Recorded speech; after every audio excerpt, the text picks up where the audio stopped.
할렐루야. 역사 속에 사람들이 역사를 바라보는 관점들이 대단히 다양한 걸 보게 됩니다. 우리나라의 역사만 놓고 보아도 이 역사를 바라볼 때에 사람들은 큰 인물들, 왕, 아니면 어떤 문인, 아니면 나라가 위기에 처하였을 때에 나라를 위하여서 의병을 만들어내고 그리고 나라를 지키기 위하여서 싸웠던 사람들, 대단히 다양한 사람들이 우리의 기억 속에 있을 겁니다. 그래서 우리는 그 인물을 중심으로 하여서 역사를 바라보고 그 인물을 중심으로 하여서 그 시대를 평가하는 그러한 역사가들도 있습니다. 또 한편은 한 역사가 흘러오는 과정 가운데에 그 흘러오는 그 역사 속에서 인물들을 들여다보는 거죠. 신앙적으로 보면 기독교의 역사를 인물 중심이 아닌 하나님께서 하나님의 선한 일들을 이루어 가시는 큰 그림 속에 시대마다 때마다 하나님이 하나님의 사람들을 들어 세우셔서 하나님이 일해 가시는 모습들을 보는 거죠. 거기에는 철저하게 중심이 하나님이 쓰시기 위하여 세워진 사람이 아니라 그 사람을 통하여 일하시는 하나님의 손길인 겁니다.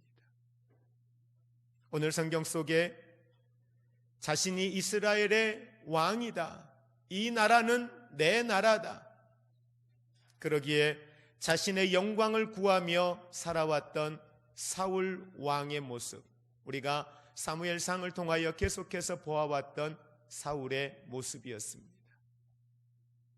그리고 또 한 사람, 다윗의 모습입니다. 다윗의 삶을, 여기까지 지금 살아온 다윗의 삶의 모습을 정리해 보면 그가 등장하는 그 과정에서도 다윗의 모습은 바로 하나님이 중심이 되어서 오늘 블레셋 사람 그 가드의 골리앗이 이스라엘 앞에 서서 사울과 이스라엘 백성들을 향하여 지르는 소리를 보니 단순히 왕을 모함하고 이스라엘 백성을 모함하는 것이 아니라 그 속에 담겨져 있는 내용은 바로 이스라엘의 하나님을 모욕하고 하나님을 업신여기며 하나님을 대적하고 있는 오늘 골리앗의 모습을 발견하죠. 그러한 골리앗 앞에 다윗의 보이는 반응은 여호와의 이름을 망령되이 일컫는 그를 그냥 두고 볼 수 없었습니다. 할례받지 못한 그가 살아계신 하나님을 향하여서 대적하는 그것은 결코 두고 볼 수 없었지요. 그것이 자기의 의로움도 아니요 사울 왕을 지키기 위함도 아니요 이스라엘을 지키기 위함도 아니었습니다. 본질은 하나님의 영광을 가리우고 하나님을 향하여 대적하는 그 골리앗을 향하여 대적하며 나아갑니다. 그러기에 그는 자기의 손에 들려있는 맷돌이 아니라 자기의 손에 들려있는 어떤 무기가 아니라 만군의 여호와의 이름으로 달려나가는 모습을 보게 됩니다. 사울에게 쫓김을 당하는 그 상황 속에서도 다윗은 여호와를 구합니다. 내가 살 길을 구하는 것이 아니라 어떠한 것이 하나님 앞에서 선한 것이냐, 어떠한 것이 하나님이 기뻐하시는 일이냐, 그에게 선택의 여지는 없었습니다. 오직 하나, 그는 기름 부어 하나님이 세운 사람이다. 그러니 판단과 정죄하지 아니하고 오직 여호와의 손에 내어 맡기는 다윗의 선택하는 모습을 보게 됩니다. 오늘 4장 이후로 계속해서 등장할 다윗의 삶의 모습들을 우리가 또 알고 있는 것처럼 그의 삶을 들여다보면 다윗은 철저하게 그의 삶의 중심에 이 나라가 나의 나라요 나의 백성이 아니라 이 나라는 하나님의 나라요 하나님의 백성이요 자신의 삶의 존재의 이유가 여호와께 있음을 온전히 고백하며 나아가는 다윗의 모습을 보게 됩니다.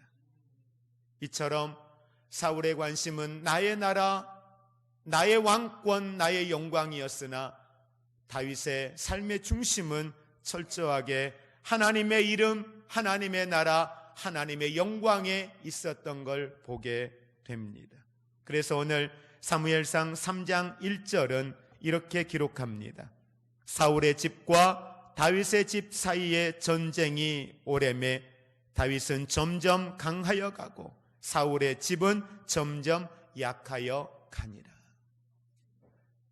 오늘 우리는 이 사무엘하 3장에 있는 이 말씀을 통해서 사람이 중심이 아닌 하나님이 중심이 되어 하나님께서 어떻게 다윗을 통하여서 하나님의 거룩한 일들을 이루어 갔는가, 이 관점에서 우리는 이 성경을 보기를 원합니다. 어떻게 다윗이 사울과 비교가 되어져서 사울의 가정은 점점 망하여 가는데 어떻게 다윗의 가정은 점점 흥왕하여 갔을까? 어떻게 그렇게 도망다니던 다윗이 이 나라의 왕이 되어서 왕권을 가지고 그가 살아갈 수 있었을까? 다윗의 복받은 비결이 무엇일까? 이 관점이 아니라 어떻게 하여 하나님은 다윗을 사용하시고 다윗의 삶을 통하여서 일하시는 하나님의 손길은 어떠한 모습으로 다윗의 삶을 통하여 일하셨는가? 그런데 다윗이 어떤 신앙을 가졌기에 하나님은 다윗을 사용하셔서 하나님의 영광을 드러낼 수 있었을까? 오늘 저와 여러분들이 다윗의 결과적인 삶이 아닌 다윗이 가졌던 아름다운 그 신앙의 모습들을 우리도 같이 본받아서 하나님이 저와 여러분의 삶을 통하여서 이 땅 가운데 나타내기를 원하시는 하나님의 나라, 하나님의 그 뜻을 이루어갈 수 있는 그런 축복의 통로가 될 수 있기를 주님의 이름으로 축복을 드립니다. 사실 이 본문의 말씀을 계속 읽어 내려가면서 새벽마다 기도 후에 이 본문을 읽어봅니다. 근데 대단히 혼란스러운 거예요. 여기에서 뭘 설교할 수 있지? 이 내용에서 도대체 무슨 말씀을 전할 수 있을까? 여러분, 우리가 방금 읽었던 이 6절에서 19절까지의 내용도 그러하지만 1절부터 39절까지의 내용들을 보면 대단히 혼란스러워요. 특별하게 여기에서 하나님의 무슨 뜻을 전달할 수 있는 메시지가 무엇일까? 대단히 혼란스러웠습니다. 더 혼란스러웠던 것은 여기에 등장하고 있는 아브넬이라고 하는 사람이에요. 그는 기회주의자예요.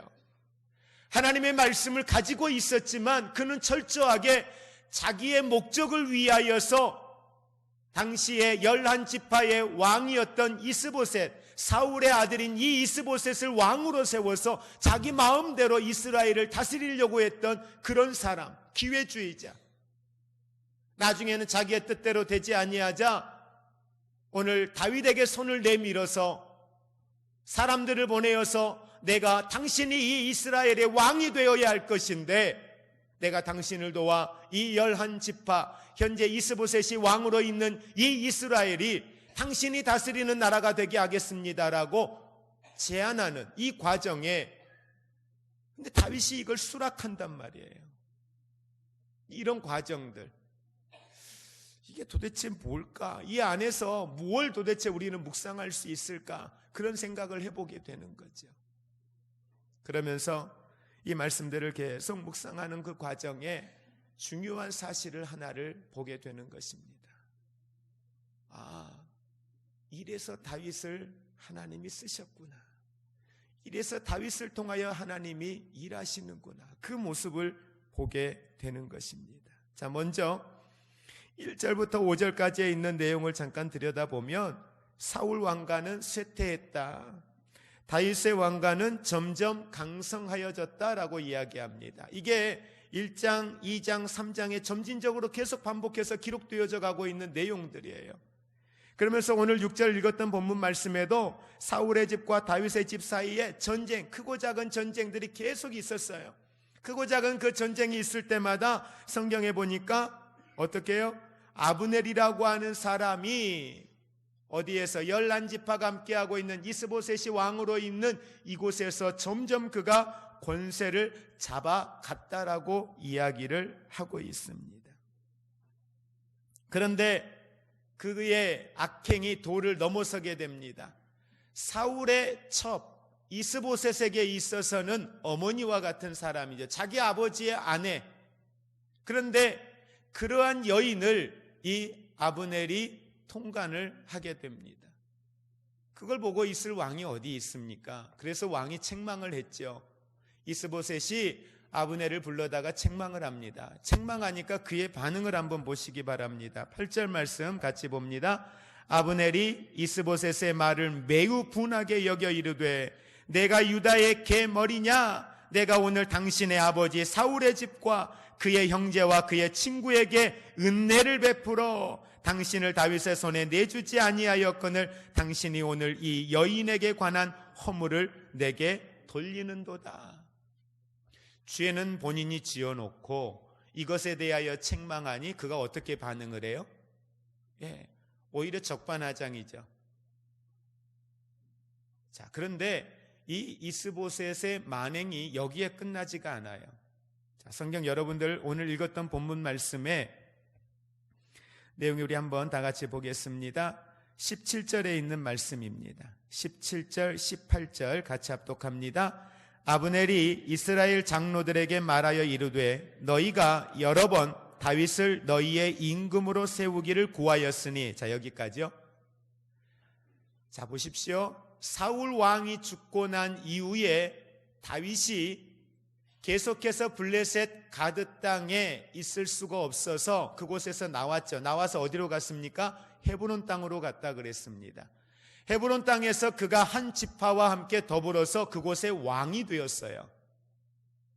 그리고 나머지 11지파가 속해 있는 곳에서는 그곳에서 아브넬이 주축을 이루어서 이스보셋이라고 하는 사울의 아들 하나를 왕으로 세워서 그곳에서 또 다른 하나의 이스라엘의 왕이 세워졌다 그랬습니다.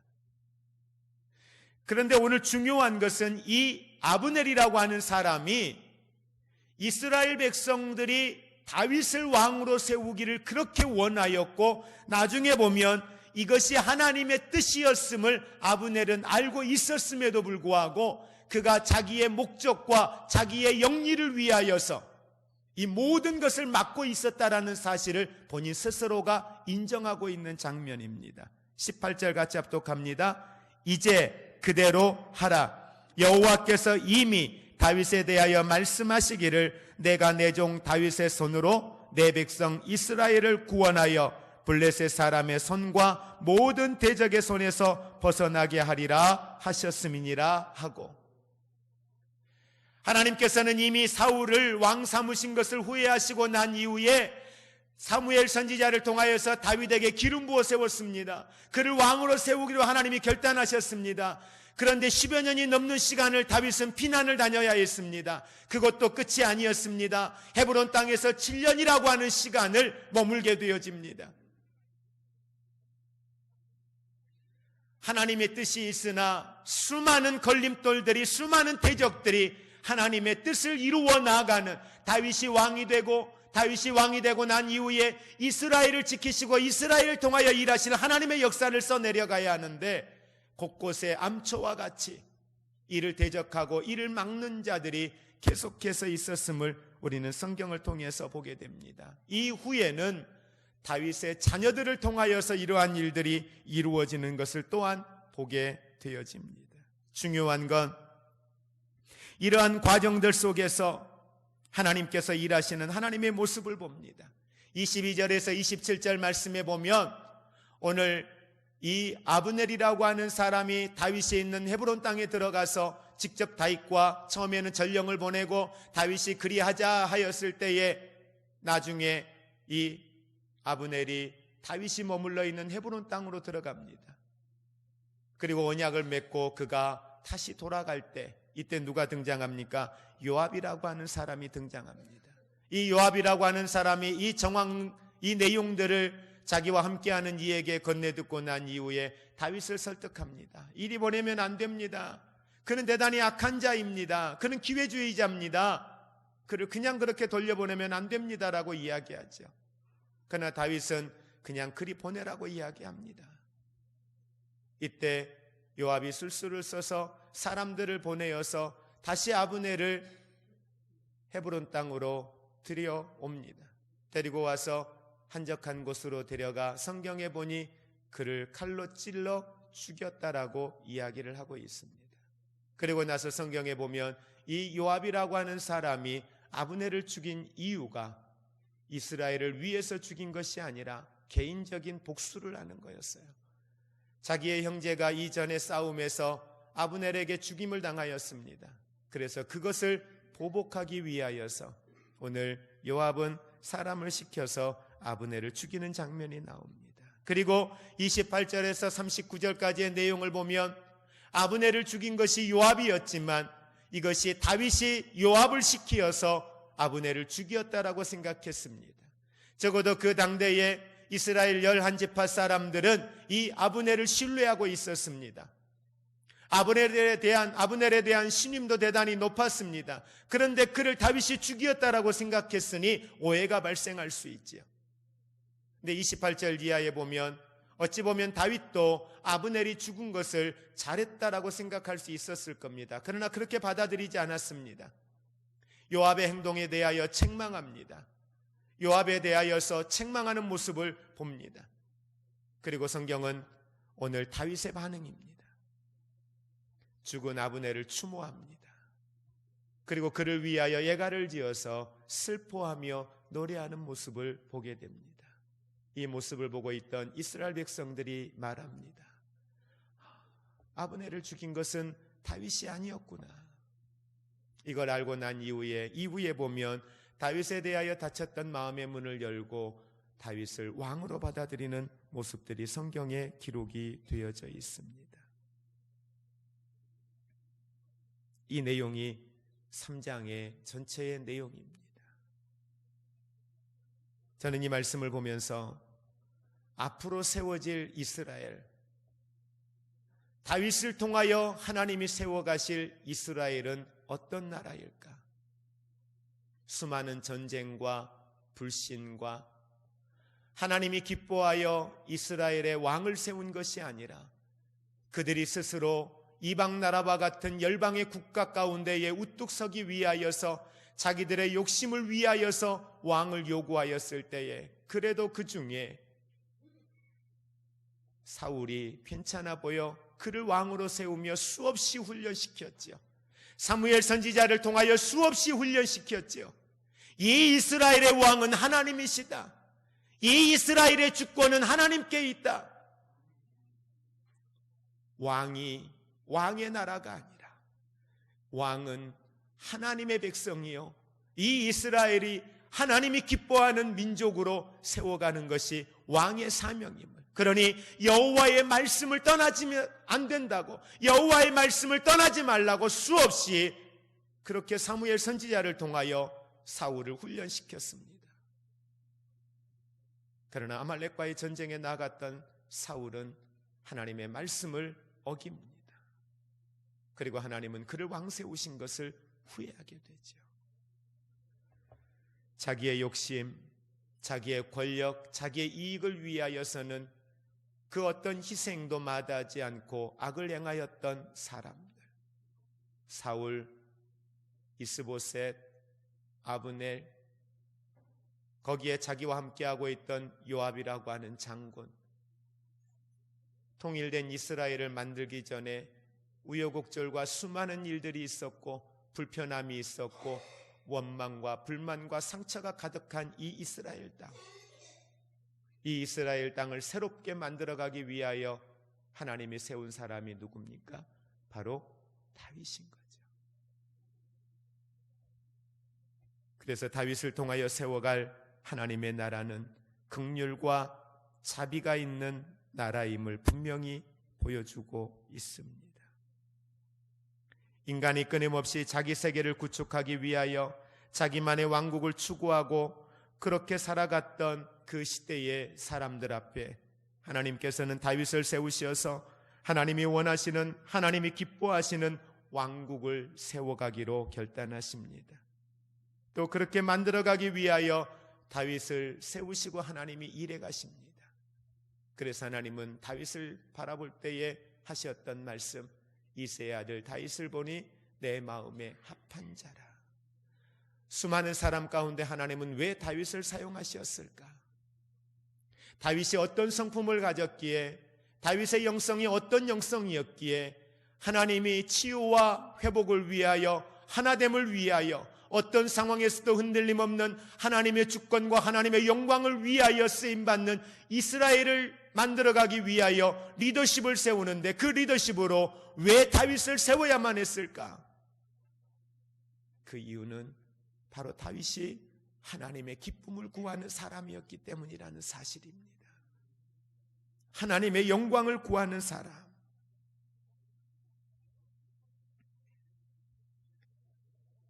우리는 하나님의 능력으로 세상 그 무엇보다 이제는 이기는 자의 권세와 능력을 부여받았습니다.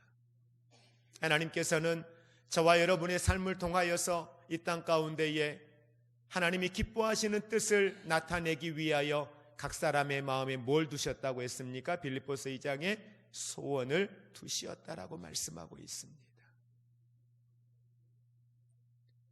오늘 우리가 살아가는 이 삶의 현장이 하나님이 기뻐하는 삶의 현장이 되기를 원합니다.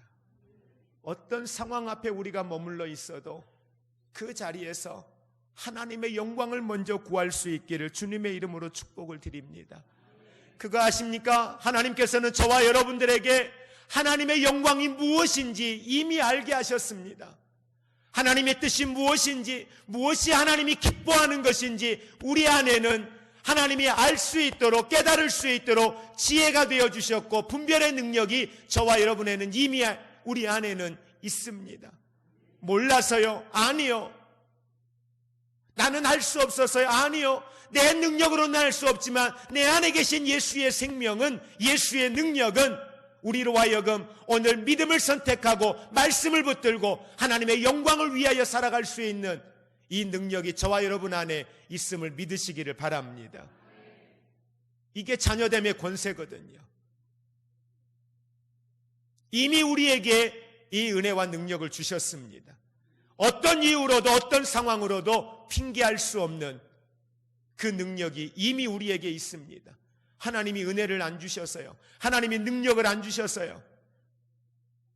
이 말은 무슨 말인 줄 아십니까? 나는 지금 그리스도인이 아닙니다라고 하는 말인 거예요. 내가 그리스도인이면 지금 내 안에 누가 있는 거예요? 예수가요. 예수의 생명이, 예수의 능력이 내 안에 있는 거죠. 그럼 그 능력이 내 안에 있는데 할 수 없어서요? 은혜 안 주셔서요? 능력 안 주셔서요? 어떻게 우리가 이 말을 할 수 있습니까? 이 예수의 생명이 내 안에 있는데요, 예수의 생명이 내 안에 있다는 건 다스리는 권세가 있고, 그 예수의 이름의 능력 앞에는 모든 것이 굴복하는 능력이 있고, 승리할 수 있는, 이기는 자의 삶을 살 수 있는 그 은혜가 우리 안에 이미 있는데요. 그러기에 우리가 여호와를 갈망해야 되는 이유는 없는 것을 채우기 위함이 아니라 내 안에 있는 것들을 다시 한번 인식하고 그것이 내 안에 충만함으로 활성화되어지고, 그 충만함으로 활성화되어지는 그 성령의 능력이 내 삶의 실제가 되어질 때 저와 여러분들은 승리하는 삶을 살게 되고 하나님의 영광을 드러내는 거룩한 자의 삶을 살게 될 줄로 믿습니다. 그러기에 사도 바울은 이야기합니다. 약하다고 해서 좌절하거나 결코 절망하지 말라는 겁니다. 고린도후서 13장 4절에 보면 그리스도께서 약하심으로 십자가에 못 박히셨으나 오직 하나님의 능력으로 살으셨으니 우리도 저의 안에서 약하나 너희를 향하여 하나님의 능력으로 저와 함께 살리라. 나 자신의 모습은 약할 수 있습니다. 그러나 내 안에 계시는 예수의 생명으로 우리는 세상을 이기는 자의 삶을 살 수 있음을 믿으시기를 바랍니다.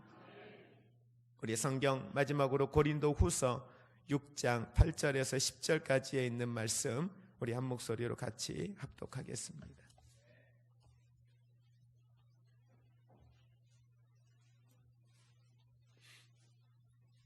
고린도후서 6장 8절부터 10절까지입니다. 우리 같이 한 목소리로 합독합니다. 영광과 욕됨으로 그러했으며 악한 이름과 아름다운 이름으로 그러했느니라. 우리는 속이는 자 같으나 참되고 무명한 자 같으나 유명한 자요, 죽은 자 같으나 보라 우리가 살아있고, 징계를 받은 자 같으나 죽임을 당하지 아니하고, 근심하는 자 같으나 항상 기뻐하고, 가난한 자 같으나 많은 사람을 부요하게 하고, 아무것도 없는 자 같으나 모든 것을 가진 자로다. 아멘. 누가요? 내가. 왜요? 내 안에 누가 계셔서? 예수 생명이 내 안에 있어서 오늘 저와 여러분들이 이 능력의 삶을 살아가시기를 주의 이름으로 축복을 드립니다. 오늘 우리의 관심은 어떻게 하여 다윗이 이렇게 복받을 수 있었을까가 아니라, 어떻게 하여 하나님의 역사 가운데에 이 다윗이 하나님의 역사 속에 쓰임받는, 하나님의 나라를 이루어갈 수 있는 축복의 통로로 세움받을 수 있었을까? 하나님, 우리도 오늘 다윗이 가졌던 이 영성을 회복함으로 하나님께서 오늘 이 시대 속에, 우리 지역사회 속에, 우리 교회 속에 하나님이 써내려가기를 원하시는 거룩한 그 하나님의 나라의 역사를 오늘 우리를 통하여 써내려가실 수 있는 그러한 축복의 통로 되게 하여 주옵소서. 이 기도가 저와 여러분의 기도가 되기를 원합니다. 이제는 우리 주 예수 그리스도의 은혜와 하나님 아버지의 사랑하심과 성령님의 교통하심이 나의 영광이 아니라 아버지의 영광을 구하고, 내가 원하는 삶이 아니라 아버지가 원하는 삶의 자리를 향하여 나아가고, 이 시간 내게 있는 모든 것이 나의 것이 아니요 모든 것이 아버지의 것이요 아버지의 뜻을 이루는 축복의 통로임을 기억하여 내 삶, 아버지 원하는 삶 되기 원합니다. 이렇게 고백하고 결단하며 나아가는 사랑하는 모든 성도들 위해, 저들의 가정 위에 치유와 회복을 갈망하는 사랑하는 성도들과 그 가정 위에 이제로부터 영원토록 함께 있을지어다. 아멘.